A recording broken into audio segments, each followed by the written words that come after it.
Era uma tarde quente de fevereiro, e eu tinha acabado de chegar na frente da casa velha da fazenda em Shreveport. Os sinos de vento na varanda faziam um barulhinho leve. Antes, esse som lembrava a paz e dias felizes de verão, mas agora parecia estranho, meio vazio. Eu não vim aqui fazia mais de um ano. Não porque eu não quisesse, mas porque me falaram que não tinha mais ninguém para visitar. Quando abri a porta da frente, ela rangeu, e não teve abraço. Só ouvi uma voz dura, quase tão enferrujada quanto a porta. Então você resolveu aparecer, hein? Disse a vovó. Ela estava com os braços cruzados e o olhar bem sério. Eu congelei. As palavras dela doeram mais do que eu esperava. Vovó, o que está acontecendo? Perguntei, chegando mais perto. Me disseram que você e o vovô estavam no asilo. Ela levantou a mão para me parar. Tremia um pouco, mas eu entendi o recado. Aquilo parecia um tapa. Seu avô ficava chamando seu nome, Ruth, ela disse. Ele pediu por você várias vezes antes de morrer. Chamava você de a minha pequena cientista. Mas você nunca veio. Nem respondeu. Meu peito apertou. Mal conseguia respirar. Isso não é verdade, falei, com a voz fraca. Por favor, me deixa ver o número para onde ele ligava. Ela me olhou por um momento, depois se virou e entrou na casa. Quando voltou, me entregou um bloquinho velho. As pontas estavam gastas, as folhas meio dobradas. Olhei e reconheci a letra do vovô. Mas o número não era o meu. Nem perto. Esse não é meu número, sussurrei. Eu tenho o mesmo desde o ensino médio. As sobrancelhas da vovó se juntaram. Disseram pra gente que você tinha mudado de número quando foi pra faculdade, ela disse, agora num tom mais baixo. Disseram que você não queria ser incomodada, que precisava de espaço, que tinha vergonha da gente. Não. Falei, dando um passo para trás. Minhas pernas ficaram fracas. Me apoiei no corrimão da varanda para não cair. Vovó, eu voltei para casa nas últimas férias de primavera. Eu vim aqui. A Maria estava aqui. Ela me disse que não tinha ninguém em casa. O rosto da vovó ficou pálido. A gente estava aqui, sempre estivemos aqui, Ruth. O que você está dizendo? Eles mentiram para mim, falei, sentindo a raiva subir como uma onda. Me disseram que vocês tinham sido levados para um asilo em Cedar Ridge. Que não podia ter visita por causa da quarentena. Que era melhor eu focar nos estudos. A vovó abriu a boca, mas não falou nada no começo. Ela parecia chocada, como se tivessem tirado todo o ar do peito dela. Disseram que você não queria me ver, ela sussurrou, bem baixinho. Disseram que você tinha outra vida agora, e que a gente não fazia mais parte dela. Dei uma risada amarga, meio trêmula. Eu nunca falei isso, respondi. Eles me afastaram de você de propósito. Nem me contaram que o vovô estava doente, só falaram quando já era tarde demais. Disseram que o funeral ia ser hoje, às 2 da tarde. Fui até a igreja, e ela estava vazia. Ela piscou devagar e se sentou no balanço da varanda, como se as pernas não aguentassem mais. O funeral foi às 10 da manhã, ela disse baixinho, com dor na voz. Vi a verdade chegando no rosto dela, como uma nuvem escura. Eles contaram para todo mundo que você não apareceu, ela continuou. Disseram que você não se importava. Engoli em seco. Um nó se formou na minha garganta. Mal conseguia falar. Eu nunca perderia o funeral dele, falei, com a voz embargada. Nunca. Ele foi o único que acreditou em mim. Meus olhos encheram de lágrimas. Tudo ficou embaçado. Sem pensar muito, me ajoelhei ao lado dela e encostei meu rosto no colo dela. Ficamos em silêncio por um tempo. O único som era o vento passando nas árvores, parecia até que ele carregava segredos também. Ele morreu achando que eu não me importava, falei, chorando. Agora a gente sabe a verdade, disse a vovó com carinho, passando a mão no meu cabelo, igual fazia quando eu era criança. A gente sabe, Ruth. Ela secou as lágrimas com a manga da blusa e depois olhou para mim. Os olhos dela ainda estavam tristes, mas agora tinha outra coisa lá também, força. Devagar, Ela se levantou, limpou a saia e entrou em casa. Eu fui atrás, sem saber o que ia acontecer. Lá dentro, tudo parecia igual ao que eu lembrava. Mas o ar parecia diferente. Pesado. Ela foi até a parede da cozinha e pegou o telefone. As mãos tremiam um pouco enquanto discava. Mas quando falou, a voz saiu firme de novo. Forte. Como eu lembrava da vovó de antigamente. Laura? Sim, sou eu, disse, sem emoção na voz. Quero que você, o Frank e a Mary venham aqui agora. Ouvi uma voz abafada do outro lado da linha, mas antes que a pessoa terminasse de falar, minha avó interrompeu. Não, não posso esperar. Estarei esperando vocês em no máximo 1 hora e desligou sem se despedir. Ela se virou para mim. O advogado também tá vindo, falou com calma, mas dava para sentir que tinha algo forte ali, quase pegando fogo. Seu avô deixou umas coisas. Elas precisam ser lidas em voz alta, com todo mundo presente. Eu não falei nada. Só balancei a cabeça. Eu não estava pronto pro que vinha, mas também não tinha mais nada a perder. 1 hora depois, a campainha tocou. Fica na cozinha até eu te chamar, disse a vovó com suavidade, colocando a mão no meu ombro. Sentei na mesinha da cozinha, a mesma onde o vovô sempre tomava café da manhã enquanto lia os artigos científicos que eu recortava para ele. Pela parede, dava para ouvir as vozes deles. Minha mãe falava com uma alegria estranha, forçada. Meu pai usava aquele tom falso de sempre, tentando parecer educado. A Mary soltou aquele suspiro de superioridade típico dela. Depois, ficou tudo em silêncio.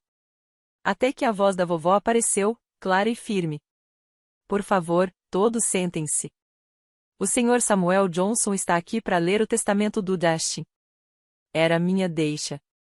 Entrei na sala de estar. Os 3 olharam para mim ao mesmo tempo. O sorriso da minha mãe sumiu na hora. Meu pai ficou branco. A Mary abriu a boca, mas não conseguiu falar nada. Eu quase conseguia ouvir os pensamentos deles. O que ela tá fazendo aqui? Por que a vovó chamou todo mundo assim? O Sr. Johnson abriu devagar a maleta dele. Tirou um envelope grosso. Não parecia conter só papéis, parecia que tinha segredos também. Ele pigarreou e começou a ler. Eu, Scott Wood, em plena consciência e com intenção clara, declaro que este é meu último desejo e testamento. A sala ficou num silêncio total. Ele continuou. Para minha querida esposa, Linda Wood, deixo a nossa casa e uma pensão vitalícia para garantir o conforto e cuidado dela. O rosto da vovó ficou calmo. Ela já sabia disso. Para minha neta, Ruth Wood, ele leu, deixa o centro de pesquisa recém-construído na Imperial Drive, número 240. Isso inclui todos os equipamentos de laboratório, os direitos sobre qualquer projeto que eu tenha apoiado e o dinheiro necessário para manter o trabalho funcionando e pagar a equipe. O clima da sala mudou. Continuava em silêncio, mas eu percebi a tensão. Meu pai respirou fundo. Os olhos da minha mãe ficaram agitados. Mas foi a Mary quem explodiu primeiro. Você só pode estar brincando comigo. Falou com a voz tremendo de raiva. Você deu para ela o laboratório, tudo? O Sr. Johnson nem reagiu. Só continuou. E, por fim, o restante dos meus bens, contas, investimentos e tudo mais será dividido igualmente entre minhas 2 netas, Ruth e Mary Wood. O silêncio depois disso foi pesado. A Mary levantou de repente, e a cadeira dela arrastou no chão com barulho. O rosto dela estava vermelho, e ela parecia não acreditar. Isso é um absurdo. Não, não, era para eu ficar com tudo. Ela gritou. Foi isso que vocês me prometeram. Ela se virou para os nossos pais, com a voz embargada. Vocês disseram que se eu visitasse ele, fingisse ser uma boa neta, tudo seria meu. Eu olhei para ela, sem conseguir me mexer. Eles fizeram ela fingir. Pediram para ela enganar um homem doente, só para ganhar dinheiro. E ela topou. Mas a vovó não tinha acabado. Ainda tem mais, disse ela, com uma voz fria. Ela abriu uma gaveta ali do lado e tirou uma carta dobrada. A mão dela tremia enquanto entregava para o Sr. Johnson. Scott também queria que essa carta fosse lida, disse a vovó. O Sr. Johnson abriu a carta com muito cuidado, como se fosse um tesouro antigo. O papel estava meio amarelado, mas a letra do vovô era firme, bonita, como se cada palavra tivesse sido escrita com amor e intenção. O Sr. Johnson pigarreou e começou a ler em voz alta. Para minha querida Ruth. Se essa carta está sendo lida, é porque eu já não estou mais com você. Só de pensar nisso, meu coração dói. Mas espero que essas palavras carreguem um pouco do amor que talvez eu não tenha falado o suficiente enquanto estava vivo. Você sempre foi diferente. Mas não do tipo que precisa mudar. Foi diferente de um jeito que deixava tudo ao redor mais bonito. Enquanto outros queriam chamar atenção, você queria entender as coisas. Enquanto eles falavam alto, você observava em silêncio e aprendia. Você era minha pequena cientista. Meu orgulho. Meu legado. Senti meu peito apertar. Não olhei para ninguém, mas dava para sentir o olhar da minha mãe queimando em mim. Continuei firme, segurando cada palavra do vovô como se fossem a única coisa me mantendo em pé. Eu vi você crescer cheia de perguntas nos olhos, leu o Sr. Johnson. Mas ninguém em volta parecia se importar em dar as respostas. Lembro de você com 7 anos, segurando seu caderninho e medindo quanto tempo a chuva levava para encher um pote de vidro. Eu vi seu sorriso sumir cada vez que sua mãe te ignorava, cada vez que seu pai mudava de assunto. Ele parou um instante. A sala estava completamente em silêncio. Eu vi como sua mente brilhante incomodava eles. Não porque você fez algo errado, mas porque eles não entendiam você. E pior, nem tentaram. A Mary era mais barulhenta. Era mais fácil elogiar em ela. Mais fácil cuidar. Então deram tudo para ela: atenção, carinho, dinheiro. Não culpo ela por isso. Ela só fez o papel que deram para ela. Mas você, Ruth, você fez seu próprio caminho. E isso exige coragem. Eu admirei isso mais do que consegui te dizer. Uma lágrima desceu no meu rosto. A vovó pegou minha mão com carinho. Lembro do dia que você ganhou sua primeira competição de ciências, continuou o Sr. Johnson. Seus pais nem foram. Estavam no ensaio de dança da Mary. Você veio para nossa varanda depois, com o troféu nas mãos, sem saber se podia ficar feliz ou com vergonha. Você perguntou se podia esconder o troféu debaixo da cama, em vez de colocar numa estante. Você disse: talvez, se eu não mostrar, eles parem de me olhar como se eu fosse estranha. Meu coração partiu de novo, só de lembrar. A sala parecia menor. Minha mãe não se mexia. Meu pai estava branco. Mary mordeu o lábio, sem dizer nada. Você merecia mais, continuou o Sr. Johnson. Não só coisas, mas amor. Você merece ser vista, ser aceita, ser você mesma. E mesmo que eu não possa mudar o passado, posso ajudar com seu futuro. Por isso construí o laboratório para você. Por isso mudei o testamento. Você não é um erro. Você é um milagre. Um milagre que eles nunca souberam valorizar. O Sr. Johnson dobrou a carta devagar. O silêncio que ficou depois foi pesado, cheio de tudo que ninguém teve coragem de dizer por tantos anos. Pensei nos troféus que eu escondia numa caixa embaixo da minha cama.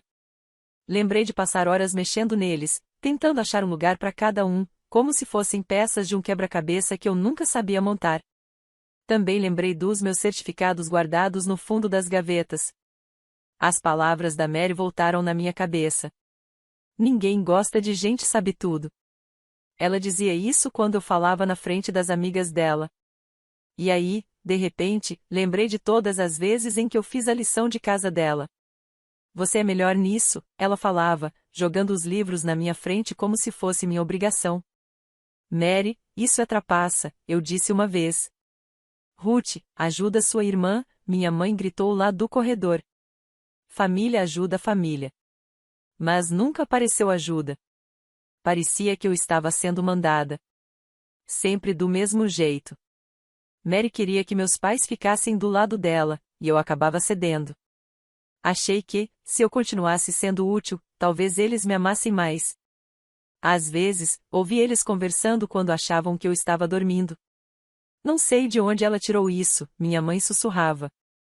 Ela não é como a gente, meu pai respondia, como se fosse uma piada. Vai ver, a gente trouxe o bebê errado para casa, eles riam. Mas eu nunca ria. Olhei para as minhas mãos. Agora mais velhas, mais firmes. Tão diferentes das mãos pequenas que seguravam uma lupa no quintal, tentando prender a luz do sol dentro de um pote. O vovô tinha me visto. Ele sempre me viu. E agora, ele tinha dado um jeito do mundo me ver também. Sempre fui a calada. Aquela que ficava para trás enquanto o resto da família se movia junto, como se fossem um time perfeito. Mary sempre foi o centro, a estrela. Meus pais giravam em volta dela, como planetas giram em volta do Sol. Eu dizia para mim mesma que não precisava da atenção deles. Mas até mentira pesa quando a gente carrega por muito tempo. Enquanto Mary dançava no palco com roupas brilhantes, eu ficava na última fileira, prendendo o fôlego. Via minha mãe levantar e bater palmas como se fosse a mãe mais orgulhosa do mundo. Ela nunca bateu palmas assim para mim. Nem sei se ela lembrava quando era a minha feira de ciências. Lembro de um aniversário, eu devia ter uns 10 anos. A vovó e o vovô vieram do rancho. O vovô me deu um kit de microscópio. Tava embrulhado com jornal e um barbante. Eu fiquei tão feliz. Mary revirou os olhos e falou. Claro que ela ia querer uma caixa de germes. Minha mãe riu. Essa é a nossa Ruth, sempre a esquisitinha. Naquela noite, deixei o microscópio no balcão da cozinha, ansiosa para usar. Fiz lâminas com água do lago, casca de cebola, pétalas de flor, qualquer coisa. Mas quando eu me abaixei para olhar na lente, a voz da minha mãe cortou o corredor como uma faca. Ruth, limpa isso. As amigas da Mary estão vindo. Não quero essa bagunça científica aí para todo mundo ver. Ela nem olhou para mim quando falou. Era sempre assim. Mary tinha convidados, fazia festas, tirava fotos de família perfeitas. Eu tinha livros, silêncio, e um mundo que criei sozinha com papel, lápis e números, porque no mundo real, não tinha espaço para mim. Mesmo quando eu ganhava bolsas, prêmios, convites para acampamentos de pesquisa, meus pais agiam como se fosse só mais uma tarefa da lista. Parecia que eu era só mais uma tarefa para eles riscarem da lista, não alguém para comemorar. Tenho que preencher mais papelada. Você não pode pular esse acampamento? Eles falavam assim. Já fizemos o último. E a viagem da Mary pro Havaí? Não dá para estar em todo lugar. Eles não entendiam. Aqueles momentos, as feiras, os acampamentos, eram as únicas coisas que me davam força para continuar. Ser reconhecida por estranhos doía menos do que ser ignorada pela própria família. E não era só esquecimento. Às vezes, parecia que eu incomodava. Como se eu não combinasse com a imagem que eles queriam mostrar pro mundo. Teve um dia na escola que eu ouvi minha mãe falando com outra mãe. A Ruth? Ah, ela é nossa pequena gênia, ela disse, com um sorriso falso que nem chegou nos olhos. Ela é meio intensa, mas estamos tentando fazer ela ser mais normal. Naquele dia, eu entrei correndo no banheiro e me tranquei numa cabine. Segurei a caixa d'água para esconder que minha mão estava tremendo. Mesmo quando eu tentava dar orgulho para eles, tipo quando entrei no programa para alunos superdotados, ou quando passei cedo para a faculdade, eles não ficavam felizes. Eles pareciam, com medo. Você tem certeza que tá pronta? Vai ficar tão longe. Não precisa ter pressa, Ruth.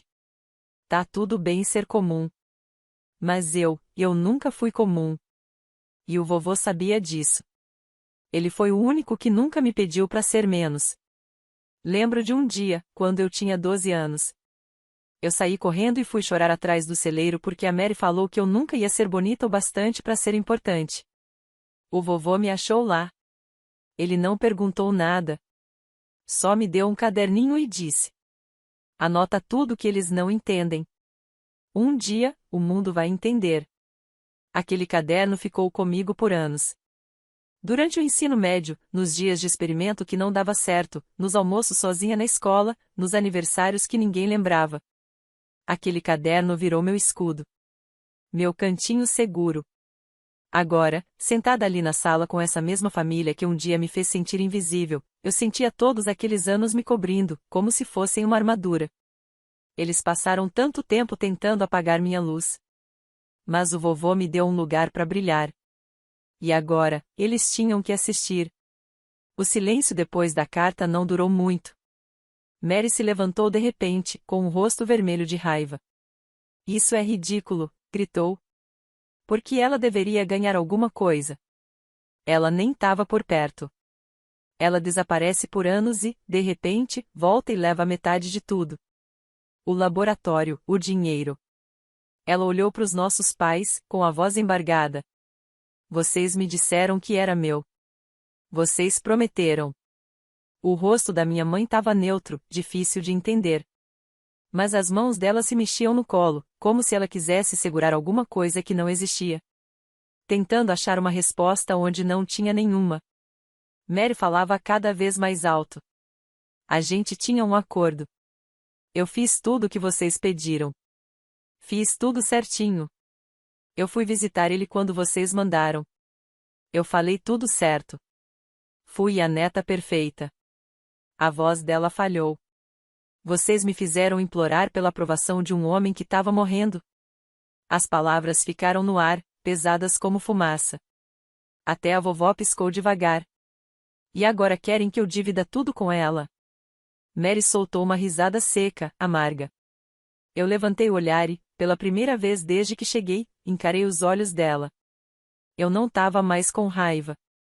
Nem com medo. Eu só enxergava tudo com clareza agora. Você não foi vê-lo porque se importava, falei baixo. Você foi porque te prometeram alguma coisa.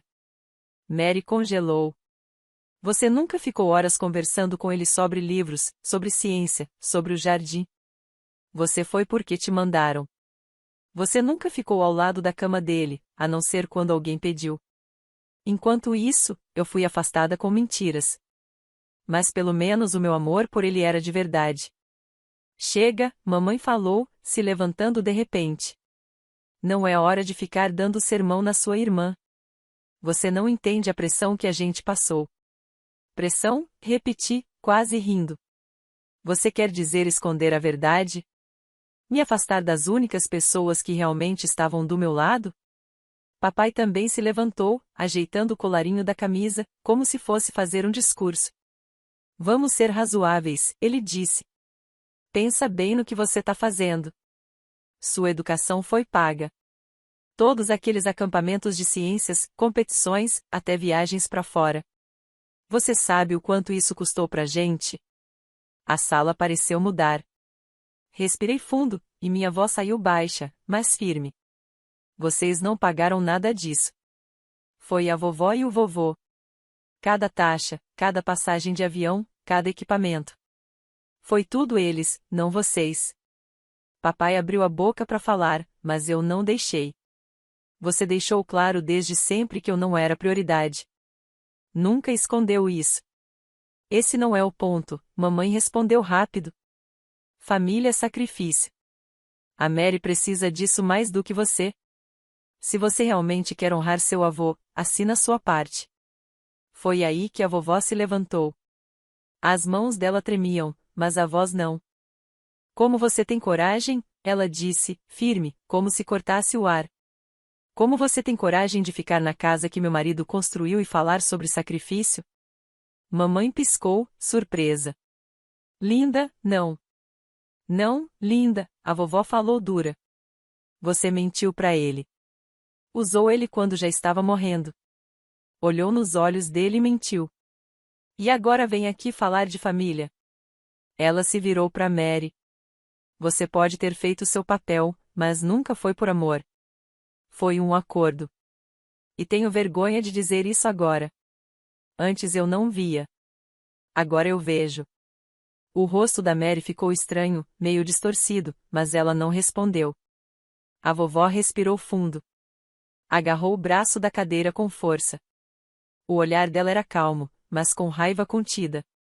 Meu único arrependimento é que Justin tenha deixado qualquer coisa para você, ela disse. Depois olhou direto para a porta. Vão embora, ela disse, calma mas firme. Vocês não são bem-vindos aqui. Ninguém se mexeu.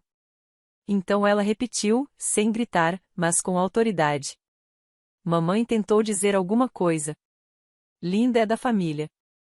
Não mais, respondeu a vovó. Mary foi a primeira a sair, furiosa. O salto dela batia no chão de madeira como tiro. Meus pais foram atrás, murmurando coisas sobre advogados e testamento. Mas foram embora. E pela primeira vez, saíram sem levar nada com eles. A casa ficou em silêncio de novo. Mas dessa vez, era um silêncio leve. Um silêncio bom. Já se passaram 7 anos desde aquele dia. 7 anos desde que a porta da frente bateu forte atrás dos meus pais e da Mary. O barulho dos passos deles foi como o fim de uma tempestade. Nunca mais falei com eles.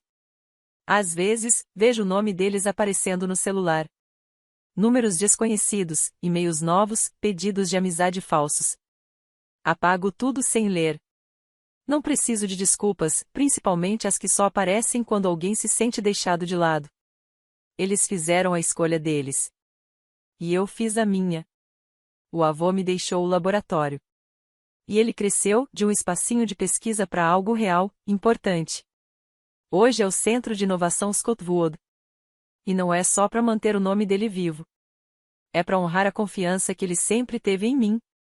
Nosso foco é em tecnologia para agricultura inteligente, tipo sistemas para economizar água, plantar colheitas mais resistentes e proteger as plantações de forma segura. Aquelas mesmas ideias que eu levava para as feiras de ciências da escola, agora estão ajudando fazendas de verdade a sobreviver pelo estado inteiro. No mês passado, eu subi num palco lá em Albuquerque para receber uma bolsa nacional por inovação no clima.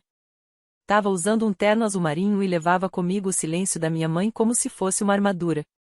A plateia aplaudiu. A luz forte no meu rosto não me assustou. Olhei direto para ela e nem pisquei. Ao lado do palco, embaixo do logo da nossa fundação, tinha uma foto do vovô. Ele sorria num campo cheio de girassóis. A legenda dizia: para os sonhadores que acreditam naqueles que o mundo ignora. Acho que, de algum jeito, ele viu isso em mim. Emma e Tyler, meus melhores amigos desde a faculdade, hoje comandam seus próprios setores no nosso centro. A gente ri muito. Às vezes ainda estragam os experimentos, ainda queima pipoca no micro-ondas da sala de descanso. Mas também muda vidas. Não porque somos melhores. Mas porque alguém acreditou na gente. E isso fez toda a diferença. Às vezes, eu me pergunto se a Mary pensa naquele dia. Se a mamãe ainda dá jantares e fala para as pessoas. Tenho 2 filhas. Com aquele sorriso forçado que ela treinava no espelho. Será que o papai ainda se acha um homem de princípios? Mas, para ser sincera, na maioria dos dias, eu nem penso mais nisso. Ontem, eu estava limpando umas prateleiras antigas da biblioteca do laboratório. Não mexi ali fazia anos. Dentro de um livro velho, A Natureza das Coisas, achei uma fotografia. Na hora que vi as bordas gastas, eu soube, era eu. Devia ter uns 9 anos. Tava agachada na grama, atrás do celeiro, segurando uma lupa para olhar um besouro em cima de uma folha. O vovô tava do meu lado, apontando para alguma coisa ao longe. A gente tava sorrindo. Atrás da foto, com a letra bonita e certinha dele, tava escrito: minha pequena cientista vai mudar o mundo um dia. Fiquei ali sentada um tempão, segurando aquilo como se fosse um tesouro. Porque agora eu entendo, era mesmo.